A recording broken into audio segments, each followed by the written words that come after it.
dalam Tuhan Yesus yang siap sama-sama katakan amin. Tepuk tangan yang meriah bagi Tuhan Yesus. Please sit down. Welcome home GBI Pelita. Shalom.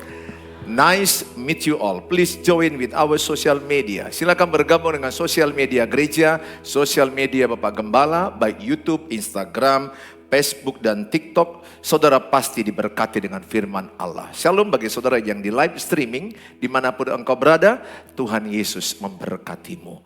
Hari ini kita disiapkan firman Allah, kita memperdengarkan firman Allah menjadi pribadi yang tulus, yang setia, dan yang taat. Saya rindu saudara memiliki pribadi ini. Kalau engkau memiliki pribadi ini, saya percaya sebagaimana janji Tuhan dalam Mazmur pasal yang ke-37, ayat yang ke-37. Mari sama kita baca Mazmur 37 ayat yang ke-37. Sama-sama kita membacanya. Perhatikanlah orang yang tulus dan lihatlah kepada orang yang jujur. Sebab pada orang yang suka damai akan ada masa depan. Ayat ini menjanjikan kepada orang yang tulus, kepada orang yang jujur, kepada orang yang suka damai akan ada masa depan. Miliki karakter yang tulus. Miliki karakter yang jujur dan suka damai. Kita belajar karakter yang tulus dari seorang tokoh bernama Yusuf, suami daripada Maria.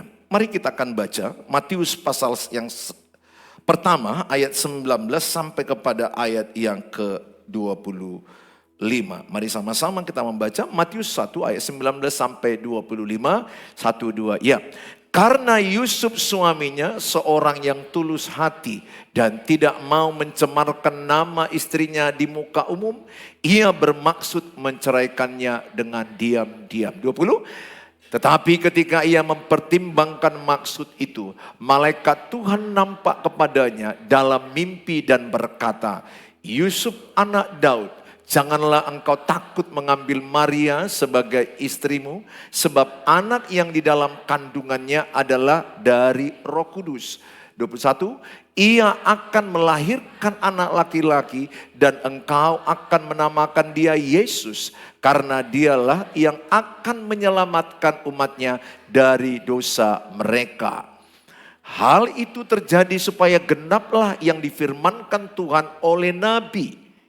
Sesungguhnya anak darah itu akan mengandung dan melahirkan seorang anak laki-laki. Dan mereka akan menamakan dia Immanuel, yang berarti Allah menyertai kita. Ayo semuanya. Sesudah bangun dari tidurnya, Yusuf berbuat seperti yang diperintahkan malaikat Tuhan itu kepadanya. Ia mengambil Maria sebagai istrinya. Terus, tetapi tidak bersetubuh dengan dia sampai ia melahirkan anaknya laki-laki dan Yusuf menamakan dia Yesus. Saudara, Allah memilih Yusuf bukan karena dia terkenal, bukan karena dia hebat.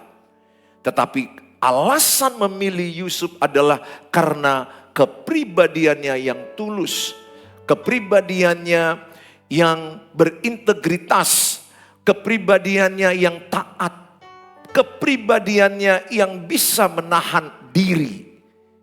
Itu alasan Tuhan memilih dia. Makanya apakah arti integritas? Integritas artinya adalah hidup dalam kebenaran. Katakan, saya mau hidup dalam kebenaran. Ayo, yang di belakang sepertinya masih belum semangat. Katakan, saya mau hidup dalam kebenaran. Lebih semangat, saya orangnya jujur. Saya orangnya taat. Saya setia. Saya bertanggung jawab.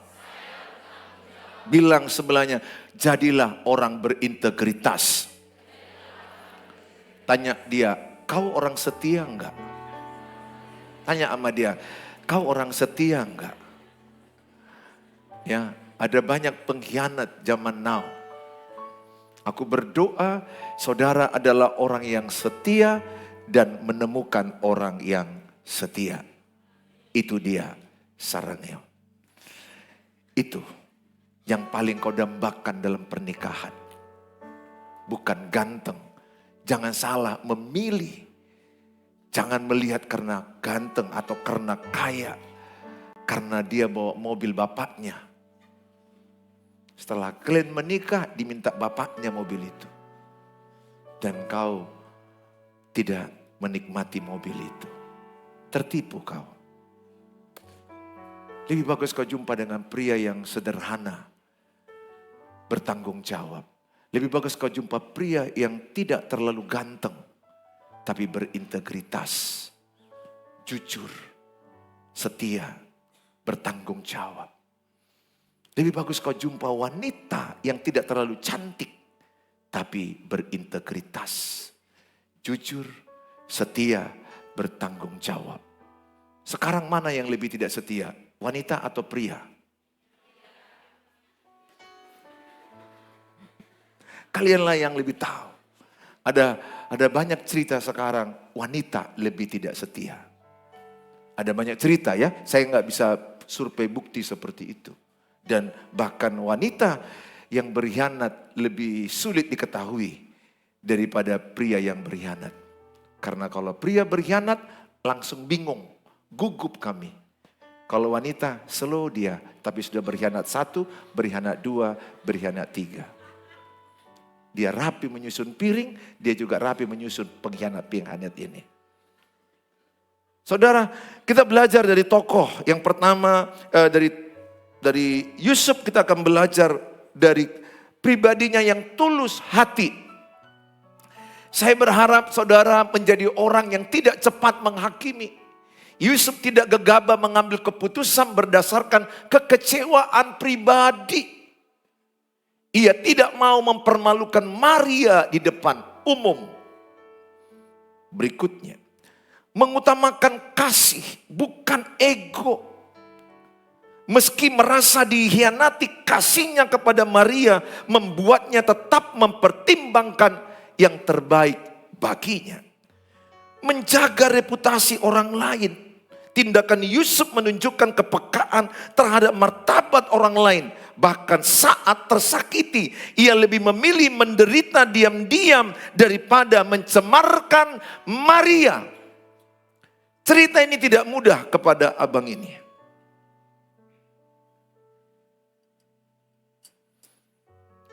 Tidak mudah kalau mereka ini katakan berpacaran.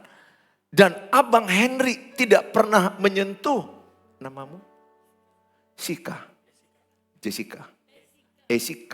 Tidak pernah menyentuh Jessica. Enggak pernah.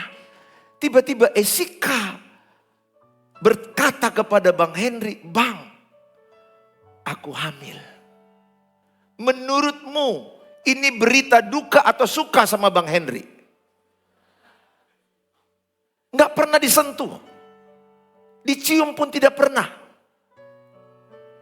Tangannya dipegang pun itu karena terselandit. Karena tergelincir itu terselandit. Kalau enggak tergelincir, enggak dipegang dia. Karena dia takut Tuhan. Dia enggak apa-apakan, tiba-tiba Jessica bilang, "Bang Hen, adik hamil." Dia kecewa atau bahagia? Merasa dikhianati. Bayangkan, ini enggak mudah. Tapi itulah cerita. Karena kehamilan daripada Maria dari Roh Kudus. Pikirannya apa? Diam-diam ku ceraikan. Itu pikiran Yusuf. Diam-diam kau ku ceraikan. Karena zaman dulu kalau orang hamil di luar nikah, dilempar batu. Mati. Dia kasihan. Dan dia juga bingung. Pastilah merenung dia di kamarnya. Kok bisa? Dan dia yakin Yusuf yakin bahwa Maria nggak main-main dengan laki-laki lain. Pasti dia tahu karakter Maria. Pasti dia yakin Maria orang baik, orang jujur, orang setia. Nggak ada tipe-tipe pengkhianat. Sebenarnya kan tipe pengkhianat bisa kau kenal.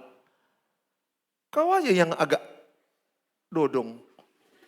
Udah dikhianati tetap mau. Ada nggak yang dodong sedodong itu? Ada nggak wanita sedodong itu? Bilang itu wanita dodong. Bahasa Medan itu. Udah dikhianati pun masih lanjut. Sorry ya, sarangnya. Soto ngacik rohamuna tuh. Jangan anggap aja aku bapakmu. Memang aku bapakmu, bapak rohani. Udah kau dikhianati, kau lanjutkan. Di pernikahan kau dikhianati. Baru kau rasakan matinya bukan main. Karena karakter itu dibawanya nanti di pernikahan. Jangan coba-coba berpikir, nanti dia berubah setelah menikah. Iya, berubah makin buruk. Bukan berubah makin baik. Pada umumnya. Saudara, Yusuf kepikiran. Sambil dia merenung. Maria, kau ke satu. Merenung kemana bang? Merenung. Merenung. Ini dia merenung. Apa renungannya? Kok bisa hamil? Orang itu sudah tunangan. Tapi belum bersatu karena belum menikah. Kok bisa hamil? Siapa yang buat? Kira-kira begitu. Kuceraikan juga lah kau Maria. Kira-kira begitu pikirannya. Wajar nggak pikiran dia? Wajar nggak? Wajar lah cowok-cowok. Kutanya samamu dulu. Orang-orang mekel kok. Kalau cewekmu yang sebelahmu itu hamil tanpa kau sentuh. Kepikiran nggak? Kepikiran. Dia pasti berpikir akan menceraikan. Tapi malaikat datang ke dalam mimpinya. Terus semar musik itu. Tong nata budo musik ni unang pamate. Alangnya pacek konakin. Oke. Mimpi datang. Malaikat, betul? Apa kata malaikat itu? Bahwa kandungan daripada Maria dari Roh Kudus akan lahir juru selamat dunia. Namanya Yesus yang adalah Immanuel, Allah menyertai kita. Dia adalah nubuatan para nabi. Jadi kelahiran Yesus itu sudah dinubuatkan jauh sebelumnya oleh nabi-nabi. Nabi Yesaya, Nabi Yeremia di Alkitab PL itu sudah dinubuatkan jauh sebelumnya bahwa akan lahir juru selamat dunia. Dia berpikir ini berarti proyek besar, ini berarti ini proyek Allah. Aku harus bertanggung jawab. Ini tidak lagi bicara egonya. Dia tidak lagi bicara egoisnya, tapi dia berbicara rencana keselamatan dunia. Gak main-main. Dia masuk kepada proyeknya Tuhan. Dia mau bertanggung jawab. Dan akhirnya dia menikahi Maria. Dia menikahi Maria. Lihat, peristiwa yang pertama yang perlu kita pelajari. Dia tulus hati. Dia nggak mau mempermalukan Maria. Dia nggak mau memburukkan si Maria. Dia nggak mau egonya saja. Kalau mau dipakai egonya bisa. Aku nggak sentuh kau kok. Kok bisa kau hamil? Kalau mau pakai ego bisa berantem. Maka lihat Yakobus 3 ayat 16. Orang yang masih kuat egonya, ciri-cirinya suka bertengkar. Ada di ruangan ini yang suka bertengkar? Pastilah engkau orang egois. Pasti itu. Sebab di mana ada iri hati dan mementingkan diri sendiri itu sama artinya egois kan? Di situ ada apa? Kekacauan dan segala macam perbuatan jahat. Artinya apa? Bahwa ketika engkau berpacaran dengan orang egois atau menikah dengan orang egois, kacau pernikahan. Kalau pacaranmu kacau, sering bertengkar, itu karena egoismu masih kuat. Kalau suami istri masih suka bertengkar, itu karena dua-duanya egoisnya masih kuat. Kesombongannya masih kuat. Enggak bertengkar namanya. Kalau Bang Henry dengan Esika berpacaran katakan. Kalau Bang Henry udah mati egoisnya. Kalau ini marah-marah. Kan perempuan suka marah-marah gak menentu. Perempuan ini kan payah ditebak. Saya sama istri saya kadang-kadang saya bingung. Saya minta maaf. Maaflah ya Ma. Baru dibilang dia, dari tadi kek. Udah selesai masalahnya. Terus berikutnya, maaf ya Ma. Terus minta maaf, terus minta maaf. Bingung kita. Nggak minta maaf, disuruh minta maaf. Udah minta maaf, dia bilang terus minta maaf. Jadi kami kadang bingung lihatkan perempuan. Jadi nggak heran kalau ada cowok-cowokmu bingung lihat tingkah lakumu. Kadang-kadang cowok-cowok itu jujur lah, agak kegini. Kayak mana, apanya maunya, maumu apa? Hampir kayak gitulah laki-laki nanti menikahimu. Maumu apa ya Tuhan, ya Allah, ya Tuhan. Maunya apa? Aku tidak minta maaf, disuruh minta maaf. Aku minta maaf, katanya terus minta maaf. Lama-lama bisa gila. Tapi lihat, kalau dia mati egoisnya, dia marah-marah gini-gini kok, Dek. Nah, kau udah mati egoismu. Salah prahmen. Egoismu udah mati Bang. Dia egoisnya masih hidup. Coba. Oh marah-marah. Dia marah. Dia diam. Kenapa dia diam? Dia sudah mati egois. Carilah cowok yang sudah mati egoisnya. Alangkah baiknya lah kalau dua-duanya sudah mati egois. Apa yang terjadi kalau si Esika egois, ini egois, apa yang terjadi? Coba main.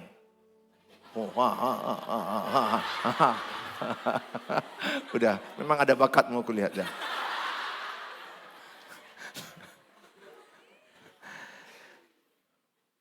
Matikan egoismu.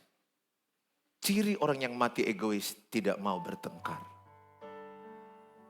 Saya bilang sama istri saya di depan jemaat. Ma, dalam nama Tuhan Yesus, egoisku kumatikan. Anak-anakku saksi ketika istriku masih belum stabil kadangkala, pastilah pernah aku bisa mati egois. Karena sudah kutekadkan. Bukan hanya diam. Aku nyapu, aku nyuci piring. Reda emosi istriku. Karena tugas suami menstabilkan emosi istri. Maka seorang cowok tugasnya menstabilkan emosi ceweknya. Ini terbalik. Cowoknya yang merajuk, silent, blokir ceweknya. Si ceweknya yang bilang, stabil lah Bang. Ini udah terbalik dunia ini. Di mana-mana pun. Cowoknya mengejar cinta cewek, betul? Ingat ya anakku berwasiat, udah kodratmu dikejar. Bukan kodratmu mengejar. Belum pernah pembuahan zigot. Sel telur yang mengejar sperma, pernah kalian lihat? Pelajaran biologi di mana lah kalian pernah lihat itu? Sel telur yang keluar dari sarangnya, dikejarnya sperma. Mana bisa? Sperma yang mengejar sel telur. Sel telurnya diam. Yang datang X atau Y. Kan begitu. Kalau X wanita, kalau Y laki-laki. Betul kan? Dalam genetika. Udah kodratmu itu. Jadi kalau dalam berpacaran anakku berwasiat, kau mengejar kali cowok itu, pertimbangkan capek kau nanti dan mati kau dalam pernikahan. Pasti keluar kalimat ini. Pasti. Kau yang kejar aku. Setelah menikah loh. Sakit. Sakit. Itu pasti dikeluarkan nanti senjata itu padamu. Kau yang kejar aku. Aku gak suka sama kau. Sakit. Don't do it. Lebih bagus kau menikahi si Tagor yang mukanya kayak Batagor. Tapi Tigor. Karena suka Pisgor. Gak usah. Beberapa di antara mau kulihat cewek-cewek yang mengejar cinta cowok. Gak usah. Doakan. Lihatlah ayam jantan. Ayam bejantan. Mendekati ayam betina. Pernah lihat ayam betina? Mana pernah mendekati ayam jantan? Mana pernah? Aku berdoa supaya engkau mengerti masalah ini. Tulus. Yusuf sangat tulus hati. Dia mau menderita. Ini orang tulus ya. Dia mau menderita meskipun bukan salahnya. Itu loh orang tulus. Dan tidak mudah menghakimi. Tidak mudah menyalahkan. Tidak mempermalukan keluarganya. Engkau juga kalau engkau punya ketulusan, engkau tahu kesalahan cowokmu, tapi kau gak suka mempermalukan. Engkau tahu kesalahan suamimu, engkau tidak suka mempermalukan. Tapi lihat zaman now, ada orang mempermalukan suaminya di sosmed. Anak-anakku, jangan kau sangat bodoh. Jangan kau gunakan sosmed mempermalukan orang lain. Engkaulah yang paling bodoh di dunia ini. Sosmed itu internasional. Semua orang melihat tulisan atau ucapanmu di sosmed adalah kualitas hidupmu. Orang bisa mengukur engkau sontoloyo. Nggak terpakai. Itu arti sontoloyo. Bahasa Medan. Ada istri mempermalukan suaminya di Facebook. Dengan kalimat. Cukup sampai di sini. Selama ini aku mengalah samamu. Dengar bodat katanya, cobalah. Sudah berapa tahun kita bersama? Anak kita sudah 3. Orang pun tahu kan berapa tahun bersama. Anak sudah 3. Berarti menjurus ke siapa itu? Suami. Jangan kau pakai story WA-mu menghantam orang. Kau buka story WA-mu. Gayamu banyak kali. Utang gak kau bayar. Apalah gunanya itu kau tulis. Melampiaskan isi hatimu. Bodoh. Orang tidak akan menerimamu kerja seperti itu. Dan kalau aku pemilik PT, pasti kau nomor 1 yang kutolak. Zaman now, digital. Jejak rekam medikmu. Jejak rekam daripada sosmedmu. Menjadi penentu. Masuk atau tidak masuk. Di perusahaan internasional, mereka cek semua. Kalau dilihat kau yang aneh-aneh di situ, gak cocok.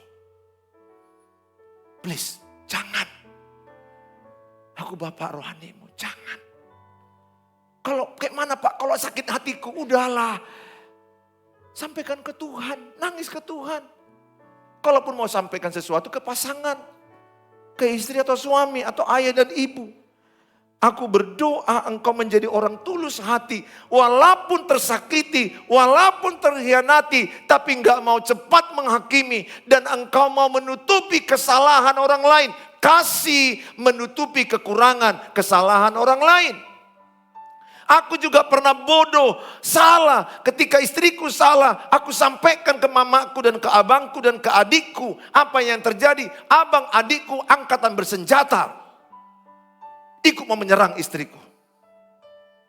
Istriku juga pernah begitu, mengetahui kepada orang tuanya. Dan akhirnya jadi makin buruk. Jadi kalau engkau nanti menikah, jangan siki-siki sampaikan ke orang tuamu. Kecuali sesuatu yang masalah yang sangat berat. Hadapi dengan tulus.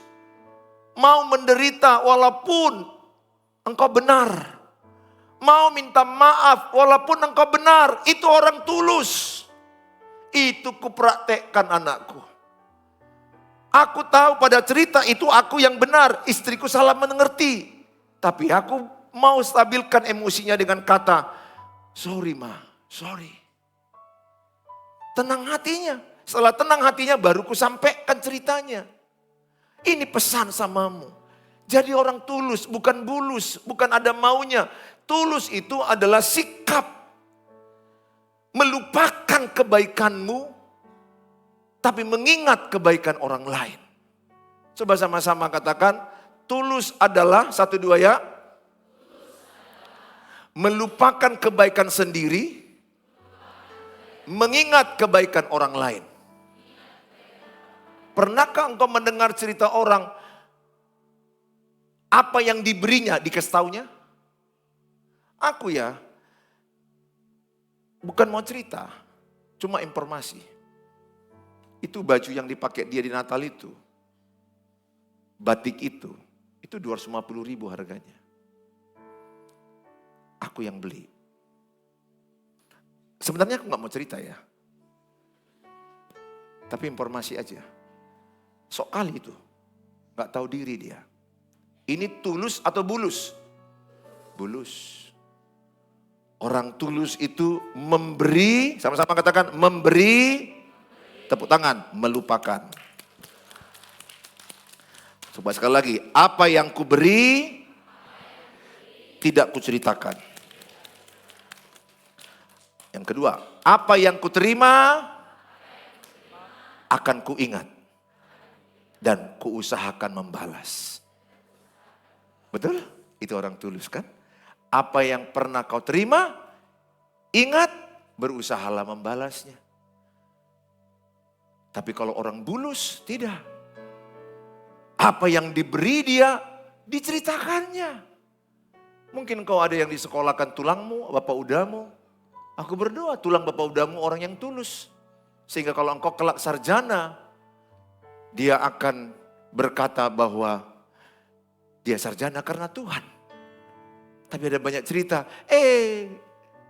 dokter pun itu dari akunya itu.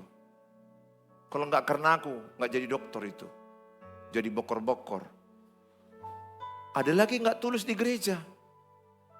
Itu tulis LED nih. Videotron. Setengah dari aku itu. Ini orang yang tidak tulus. Orang yang tulus tidak mengingat-ingat dan tidak menceritakan apa yang diberikannya. Karena waktu engkau menceritakan itu ke orang lain, berkatmu hilang. Berkatmu dari Tuhan, karena Tuhan tahu hatimu yang tulus. Aku berdoa engkau berjumpa dengan orang yang tulus. Tetapi dirimu dulu tulus. Ya, dirimu dulu tulus. Kalau ada yang salah dari pasanganmu, jangan langsung hakimi. Jangan langsung mempermalukan dia. Hei, dengar anakku, kalau engkau jumpa cowok mempermalukanmu depan teman-temanmu dan kau masih cinta, ampunlah. Mateki. Soaya. Di depan teman-temanmu kau dipermalukan.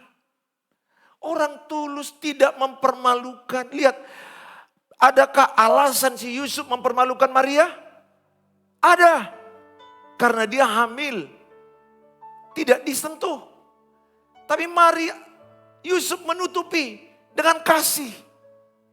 Tapi kalau engkau jumpa cowok mempermalukanmu depan teman-temanmu. Dan kau masih cinta. Tolonglah jangan lanjutkan. Sakit mental kau nanti. Dan kau MPP, mati pelan-pelan. Orang yang sakit mental itu lama-lama mati. Belum waktunya dia mati lebih cepat. Untuk apa kau menikahi orang yang membuat kau mati cepat? Kalau kau sudah dipermalukan, berarti dia bukan jodohmu. Carilah jodohmu yang tulus, yang mengasihimu. Ada kekuranganmu tapi disampaikannya baik-baik. Enggak mempermalukanmu. Apalagi udah pakai sosmed. Itu sangat memalukan. Yang kedua, pribadi daripada Yusuf adalah pribadi yang taat, tunduk. Matius 1 ayat yang ke-20 sampai ke-21. Tetapi ketika ia mempertimbangkan maksud itu, malaikat Tuhan nampak kepadanya dalam mimpi dan berkata, Yusuf anak Daud, janganlah engkau takut mengambil Maria sebagai istrimu. Sebab anak yang di dalam kandungannya adalah dari mana? Ayo sama-sama, dari mana? Roh Kudus. Ia akan melahirkan anak laki-laki dan engkau akan menamakan dia Yesus. Karena dialah yang akan menyelamatkan umatnya dari dosa mereka. Yang ketiga, pribadi daripada Yusuf tahan diri, tahan nafsu. Aku berdoa engkau laki-laki tahan nafsu. Ya. Demikian juga anakku, anak-anak gadis, kau tahan nafsu. Matius 1 ayat 24 sampai 25, sama-sama kita baca. Matius 1 ayat 24 sampai 25. 1-2 ya. Sesudah bangun dari tidurnya, Yusuf berbuat seperti yang diperintahkan malaikat Tuhan itu kepadanya. Ia mengambil Maria sebagai istrinya terus. Tetapi tidak bersetubuh dengan dia sampai ia melahirkan anaknya laki-laki. Dan Yusuf menamakan dia Yesus. Jadi posisi Yusuf bukan duduk tadi merenung bang. Tapi dia sedang tidur dan mimpi datang dari malaikat. Nah saudara, perhatikan baik. Dia tidak menyentuh si Maria. Berdiri Maria. Sampai berapa lama? Sampai Yesus dilahirkan. Setelah itu berapa lama masa nifas? 3 bulan. Paling tidak 40 hari atau 3 bulan. Berarti 1 tahun. Yusuf tidak menyentuh Maria yang baru dinikahinya. Pengantin baru. Enggak megang istrinya selama 1 tahun. Berkorban enggak? Berkorban. Udah sah istrinya. Bolehkah disentuhnya? Boleh dong. Tapi dia menahan diri. Silakan duduk. Demikian juga engkau anak-anakku. Miliki tahan diri. Engkau yang lagi pacaran. Anak-anakku, anak buru, dengar. Jangan kau rangsang nafsu laki-laki. Enggak kau rangsang aja kami punya nafsu. Betul laki-laki. Hah? Iya bang? Punya nafsu bang? Punya nafsu? Jujur kan? Punya. Maksudnya apa? Jangan kau goda-goda. Pakaianmu. Cara naik sepeda motormu jangan kau peluk dia. Kalau kau peluk dia kena lato-lato. Repot. Siapapun kalau udah kena lato-lato pasti lain pikirannya. Emangnya kami malaikat. Kalau udah kulihat ada gadis peluk cowoknya begini. Kalau suaminya bolehlah. Suaminya apalagi susah mereka kena lato-lato pun gak tergoda dia. Lebih tergoda utang daripada lato-lato. Coba anak-anak gadis dengan anak muda. Kami melihat sedikit aja udah tergoda. Apalagi kau kenakan. Tolonglah. Ingat, tubuhmu adalah bait Allah. Bait Roh Kudus, jaga kekudusan. Bilang sebelahnya, kuasai nafsumu. Bilang sebelahnya, tahan diri. Kalau cowokmu bilang, udah gak tahan aku. Apa jawabmu? Nikahi aku. Biar sah. Bukan hanya kau gak tahan bang, aku pun. Kan kata kitab Rasul Paulus bilang begitu. Dalam Korintus, kalau engkau tidak lagi tahan, hendaklah engkau mengambil seorang wanita menjadi istrimu. Ya, dengar abang-abangku yang di belakang. Berapa di antaramu kuliah udah gak tahan. Tapi pesanku samamu, pernikahan tidak bicara hanya seks. Pernikahan bicara kesetiaan. Pernikahan bicara tanggung jawab. Pernikahan bicara masalah mengasihi. Seks itu akan menurun dan akan hilang. Orang tuamu semakin tua, nafsu seks itu menurun dan hilang. Kasih itu abadi. Makanya pernikahan Kristen tidak boleh di atas nafsu. Di atas kasih Kristus. Makanya kalau engkau lagi berpacaran, jangan kobarkan nafsumu. Jangan kobarkan nafsumu. Pasti pernikahanmu akan habis. Kalau seorang cowok melihat cewek karena cantik, karena fisik. Satu waktu cewekmu ini atau istrimu, dia melahirkan, tubuhnya nggak lagi langsing. Nggak lagi seperti yang kau bayangkan. Dan kau jumpa cewek di kantormu yang lebih langsing, kau berselingkuh. Maka pernikahan orang Kristen ini bicara komitmen setia sampai kematian memisahkan. Itu dasar pernikahan orang Kristen. Komitmen, covenant. Covenant artinya apa? Perjanjian. Engkau berjanji sama Tuhan menikahi dia sampai kematian. Engkau berjanji kepada Tuhan menerima dia suka atau duka, sakit atau sehat, kaya atau miskin, banyak salahnya atau banyak benarnya. Maka pesanku sama saudara, milikilah penguasaan diri. Tuhan memberkatimu, jadilah engkau orang tulus, dan doaku kau ketemu jodoh yang tulus, yang setia, yang taat, bertanggung jawab. Tepuk tangan kepada Tuhan Yesus.